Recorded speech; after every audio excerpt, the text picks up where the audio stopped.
मैं यह कहने के लिए 30 वर्षों से अधिक समय से इंतजार कर रहा हूँ। पिताजी, मैंने हमेशा आपसे कहा था कि मैं वापस आऊंगा और अपनी डिग्री हासिल करूंगा। मैं इस समय पर मिले सम्मान के लिए हार्वर्ड को धन्यवाद देना चाहता हूँ। ये शब्द हैं उस महान विचारक के जो कभी दुनिया का सबसे अमीर इंसान हुआ करता था। आज वो अपना मैक्सिमम टाइम लोगों की मदद करने, उन्हें मोटिवेट करने और विश्व भर में व्याप्त असमानता, इनइक्वालिटी को दूर करने में लगा रहे हैं, जो उन्हें और भी महान बनाता है। माइक्रोसॉफ्ट के को founder doctor William Henry Gates III, जिन्हें हम बिल गेट्स के नाम से भी जानते हैं, आज मैं उनकी ही हार्वर्ड में दी गई ऐतिहासिक स्पीच के कुछ अंश हिंदी में बिल्कुल उन्हीं के शब्दों में आपके सामने रखने जा रहा हूँ। एक ऐसी स्पीच जो मानवता के लिए किसी वरदान से कम नहीं है। तो आज इस वीडियो को शांत मन से और कंप्लीट देखें, जिससे आप भी बिल गेट्स के विचारों से खुद को बदल सकें। बट उससे पहले अगर आपने अभी तक मेरे चैनल को सब्सक्राइब नहीं किया तो ज़रूर कर लें, जिससे आपको ऐसे ही life changing videos time to time मिलते रहें। ये बात है जून 2007 की, जब बिल गेट्स मानद उपाधि प्राप्त करने के लिए हार्वर्ड वापस लौटे थे। आपको बता दूं कि हार्वर्ड में ग्रेजुएट होने से पहले ही बिल ने कॉलेज छोड़ दिया था और अपने साथी पॉल एलन के साथ मिलकर माइक्रोसॉफ्ट के सपने को साकार करने में लग गए थे। आज जब उन्हें उसी कॉलेज में मानद उपाधि के लिए बुलाया गया था, तो बिल ने अपने स्पीच की शुरुआत अपने पिता को संबोधित करते हुए कहा, मैंने हमेशा आपसे कहा था कि मैं वापस आऊंगा और अपनी डिग्री हासिल करूंगा। मैं इस समय पर मिले सम्मान के लिए हार्वर्ड को धन्यवाद देना चाहता हूं। मैं आज के ग्रेजुएट्स की सराहना करता हूं कि उन्होंने अपनी डिग्री के लिए बहुत सीधा रास्ता अपनाया है। जहां तक मेरी बात है, मैं इस बात से खुश हूं कि क्रिम्सन ने मुझे हार्वर्ड का सबसे सफल ड्रॉप आउट कहा है। मैंने उन सभी में से सर्वश्रेष्ठ प्रदर्शन किया जो असफल हुए, लेकिन मैं यह भी चाहता हूं कि मुझे उस व्यक्ति के रूप में पहचाना जाए जिसने स्टीव बाल्मर को बिजनेस स्कूल से बाहर कर दिया। मैं एक बुरा प्रभाव डालता हूं, इसलिए मुझे आपके ग्रेजुएशन में बोलने के लिए इनवाइट किया गया था। अगर मैंने आपके ओरिएंटेशन में बात की होती तो शायद आप में से बहुत कम लोग आज यहां होते। हार्वर्ड मेरे लिए एक अद्भुत अनुभव था। एकेडमिक लाइफ काफी आकर्षक थी। मैं बहुत सी ऐसी क्लासेस में बैठता था जिनके लिए मैंने साइन अप भी नहीं किया था, और हॉस्टल का जीवन तो शानदार था। मैं रेड क्लिफ में क्यूरियर हाउस में रहता था। देर रात मेरे कमरे में हमेशा बहुत से लोग चर्चा करते रहते थे, क्योंकि सभी जानते थे कि मैं सुबह उठने के बारे में चिंता नहीं करता। इस तरह मैं एंटी सोशल ग्रुप का लीडर बन गया। रेड क्लिफ रहने के लिए एक शानदार जगह थी। वहाँ ज्यादातर महिलाएं थी और ज्यादातर पुरुष साइंस मैथ के टाइप के थे। अगर आप समझ रहे हैं कि मेरा क्या मतलब है। इस कॉम्बिनेशन ने मुझे सबसे अच्छे अवसर दिए। यहीं से मैंने यह दुखद सबक सीखा कि अपने अवसरों को बेहतर बनाना सफलता की गारंटी नहीं है। हार्वर्ड से जुड़ी मेरी सबसे बड़ी यादों में से एक जनवरी 1975 की है, जब मैंने क्यूरियर हाउस से अल्बुकर्क की एक कंपनी को फोन किया जिसने दुनिया का पहला पर्सनल कंप्यूटर बनाना शुरू किया था। मैंने उन्हें सॉफ्टवेयर बेचने की पेशकश की। मुझे चिंता थी कि उन्हें एहसास होगा कि मैं सिर्फ एक हॉस्टल में पढ़ने वाला स्टूडेंट हूं और वे मुझसे बात करना बंद कर देंगे। इसके बजाय उन्होंने कहा, हम पूरी तरह से तैयार नहीं हैं। 1 महीने में हमसे मिलने आए, जो एक अच्छी बात थी, क्योंकि हमने अभी तक सॉफ्टवेयर नहीं लिखा था।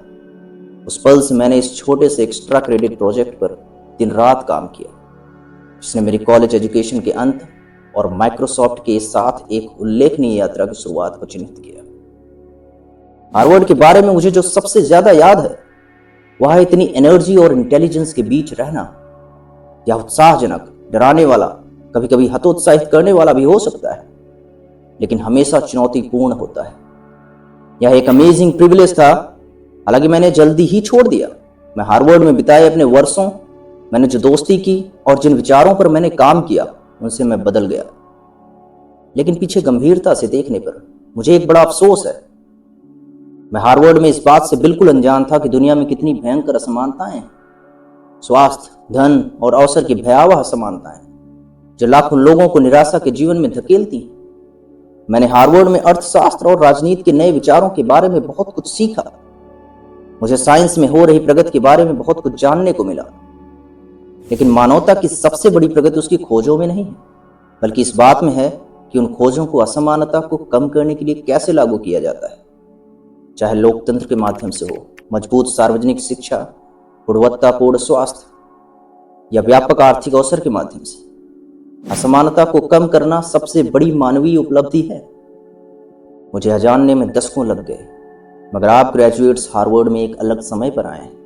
आप दुनिया की असमानताओं के बारे में पहले से जानते हैं। मुझे उम्मीद है कि यहाँ आपके सालों में आपको यह सोचने का मौका मिला होगा कि कैसे तेजी से बढ़ती तकनीक के इस युग में हम आखिरकार इन असमानताओं को दूर कर सकते हैं और इन्हें सॉल्व कर सकते हैं। कल्पना कीजिए चर्चा के लिए कि आपके पास सप्ताह में कुछ घंटे और महीने में कुछ डॉलर हैं जिन्हें आप किसी उद्देश्य के लिए दान कर सकते हैं, और आप उस समय और पैसे को ऐसे खर्च करना चाहते हैं जहां इसका सबसे अधिक प्रभाव जीवन बचाने और सुधारने में हो।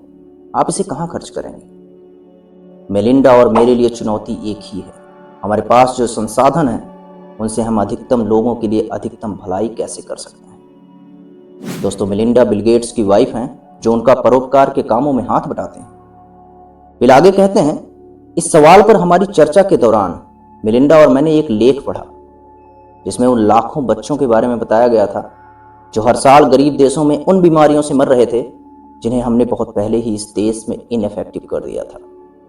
मलेरिया, निमोनिया, हेपेटाइटिस बी, पीला बुखार, एक बीमारी जिसके बारे में मैंने कभी सुना भी नहीं था, रोटा वायरस, हर साल 5 लाख बच्चों को मार रहा था। उनमें से कोई भी यूनाइटेड स्टेट्स में नहीं था। हम चौंक गए। हमने मान लिया था कि अगर लाखों बच्चे मर रहे हैं और उन्हें बचाया जा सकता है तो दुनिया उन्हें बचाने के लिए दवाइयों की खोज और डिस्ट्रीब्यूशन को प्रायोरिटी देगी, लेकिन ऐसा नहीं हुआ।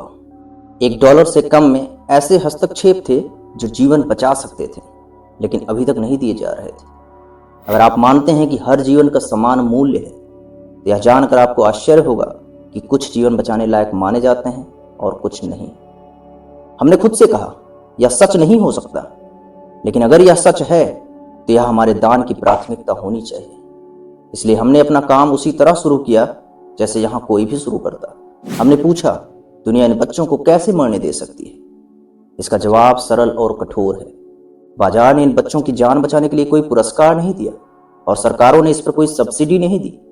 इसलिए बच्चे मर रहे हैं क्योंकि उनके माता पिता के पास बाजार में कोई शक्ति नहीं थी और ना ही सिस्टम में कोई आवाज। लेकिन आपके और मेरे पास दोनों हैं। हम बाजार की ताकतों को गरीबों के लिए बेहतर तरीके से काम करने के लिए तैयार कर सकते हैं। यदि हम बाजार की ताकतों की पहुंच को बढ़ा दें तो अधिक लोग लाभ कमा सकें या कम से कम अपनी आजीविका चला सकें, उन लोगों की सेवा कर सकें जो सबसे खराब असमानताओं से पीड़ित हैं। हम दुनिया भर की सरकारों पर टैक्स पेयर्स के पैसे को ऐसे तरीके से खर्च करने के लिए दबाव डाल सकते हैं जो करों का भुगतान करने वाले लोगों के मूल्यों को बेहतर ढंग से दर्शाते हैं। अगर हम ऐसे तरीके खोज पाएं जो गरीबों की जरूरतों को पूरा करें और जिससे व्यापार के लिए मुनाफा और राजनेताओं के लिए वोट पैदा हो, तो हम दुनिया में असमानता को कम करने का एक अस्थायी तरीका खोज लेंगे। वो आगे कहते हैं, मैं आशावादी हूं कि हम ऐसा कर सकते हैं, लेकिन मैं उन संशयवादियों से बात करता हूं जो दावा करते हैं कि कोई उम्मीद नहीं। वो कहते हैं असमानता शुरू से ही हमारे साथ रही है और अंत तक हमारे साथ रहेगी, क्योंकि लोग बस परवाह नहीं करते। मैं पूरी तरह से असहमत हूं। फिर यहाँ पे विश्व भर में व्याप्त इनइक्वालिटी की तरफ लोगों का ध्यान आकर्षित करना चाहते हैं। वो आगे कहते हैं, मेरा मानना है कि इसमें इतनी अधिक चिंता है कि हम नहीं जानते कि उसका क्या करें। इस यार्ड में हम सभी ने कभी न कभी ऐसी ह्यूमन ट्रेजेडीज देखी हैं जिन्होंने हमारे दिल को तोड़ दिया, और फिर भी हमने कुछ नहीं किया।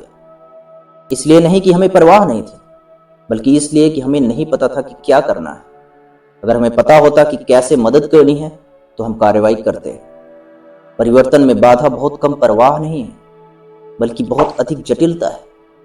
देखभाल को कार्रवाई में बदलने के लिए हमें समस्या को देखना होगा, समाधान को देखना होगा और उसके प्रभाव को समझना होगा।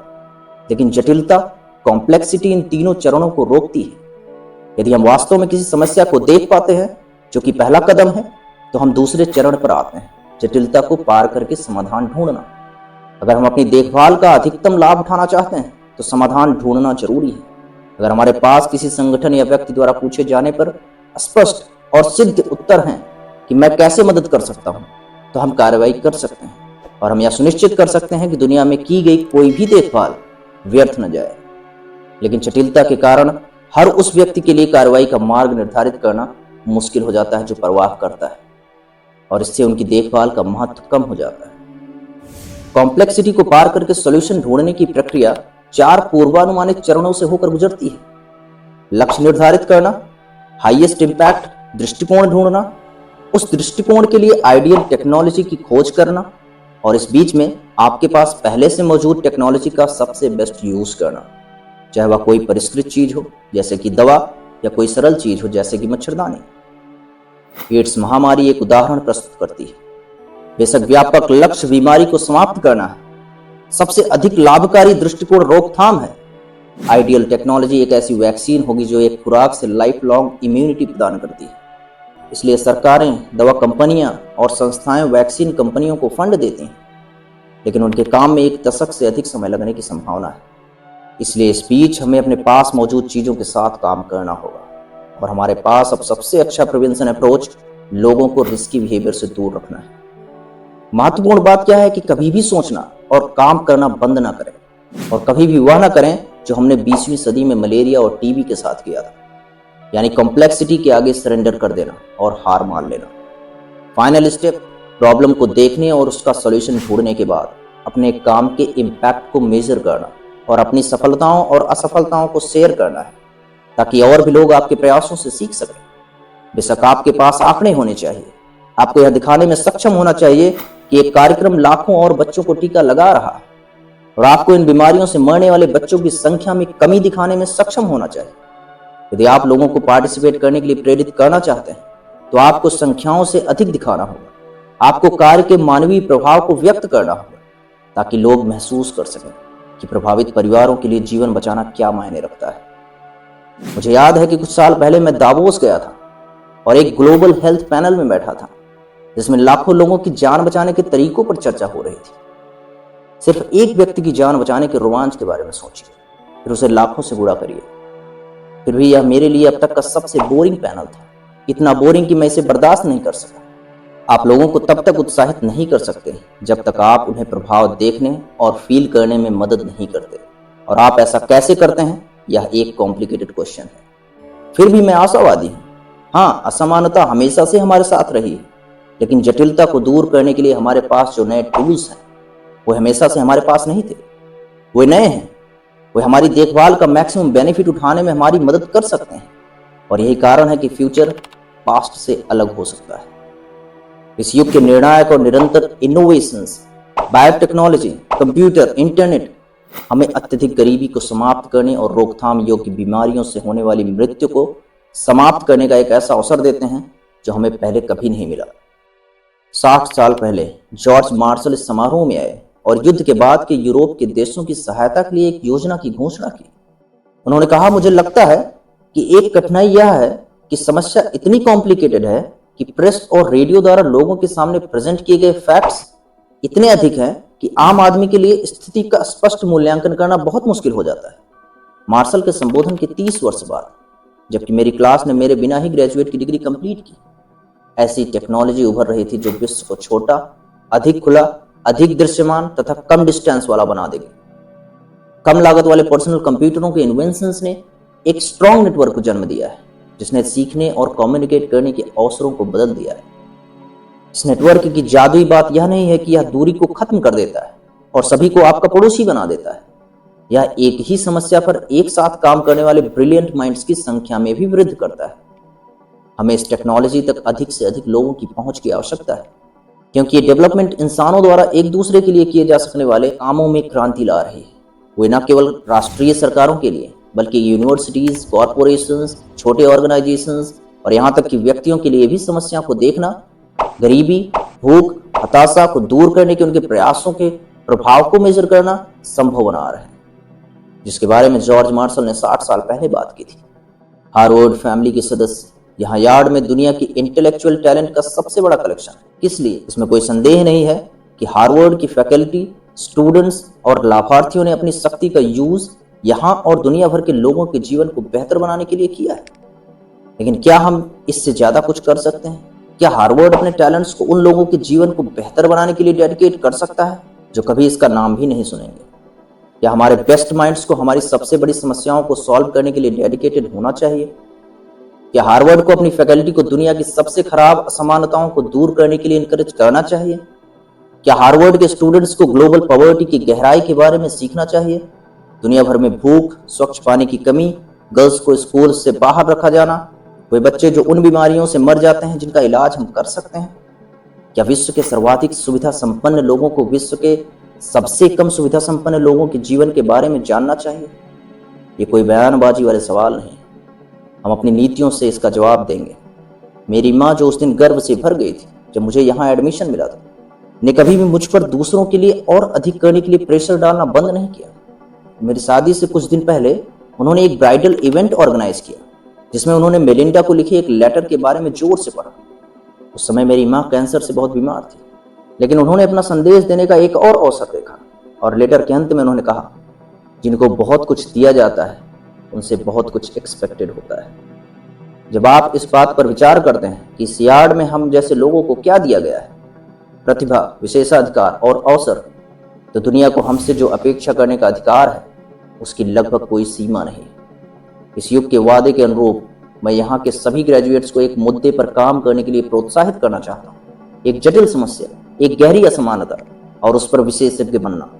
यदि आप इसे अपने कैरियर का केंद्र बनाते हैं तो यह अभूतपूर्व होगा। हर हफ्ते कुछ घंटों के लिए आप इंफॉर्मेशन कलेक्ट करने, सेम इंटरेस्ट वाले लोगों को खोजने, बाधाओं को देखने और उन्हें दूर करने के तरीके खोजने के लिए इंटरनेट की शक्ति का उपयोग कर सकते हैं। जटिलता को अपने रास्ते में ना आने दें, कार्यकर्ता बने, बड़ी असमानताओं का सामना करें। यह आपके जीवन के सबसे बेहतरीन अनुभवों में से एक होगा। आप ग्रेजुएट एक अद्भुत समय में हो रहे हैं। हार्वर्ड से निकलते समय आपके पास ऐसी टेक्नोलॉजी है जो मेरी क्लास के सदस्यों के पास कभी नहीं थी। आपको ग्लोबल इनइक्वालिटी के बारे में जानकारी है जो हमारे पास नहीं थी, और उस जानकारी के साथ आपके पास संभवतः एक जागरूक विवेक भी है जो आपको पीड़ा देगा यदि आप इन लोगों को छोड़ देते हैं जिनके जीवन को आप बहुत कम प्रयास से बदल सकते थे। आपके पास हमारे पास से अधिक है। आपको जल्दी शुरू करना चाहिए और लंबे समय तक जारी रखना चाहिए। जो आप जानते हैं उसे जानते हुए भी आप ऐसा कैसे नहीं कर सकते। और मुझे उम्मीद है कि आप 30 साल बाद हार्वर्ड में वापस आएंगे और इस बात पर विचार करेंगे कि आपने अपने टैलेंट और अपनी एनर्जी के साथ क्या किया। मुझे उम्मीद है कि आप खुद का मूल्यांकन सिर्फ अपनी प्रोफेशनल उपलब्धियों के आधार पर नहीं करेंगे, बल्कि इस बात पर भी करेंगे कि आपने दुनिया की सबसे गहरी असमानताओं को कितने अच्छे तरीके से संबोधित किया है। आपने दुनिया से दूर उन लोगों के साथ कितना अच्छा व्यवहार किया है जिनका आपसे कोई लेना देना नहीं सिवाय उनकी मानवता के। आपको कामयाबी मिले। दोस्तों, इन्हीं शब्दों के साथ बिल का यह भाषण तो खत्म हो जाता है, बट उनके द्वारा दिया गया यह मैसेज आज भी बहुत से लोगों के लिए मोटिवेशन का काम कर रहा है। उम्मीद करता हूँ यह स्पीच आपको बहुत कुछ सोचने के लिए मजबूर करेगी। Thank you.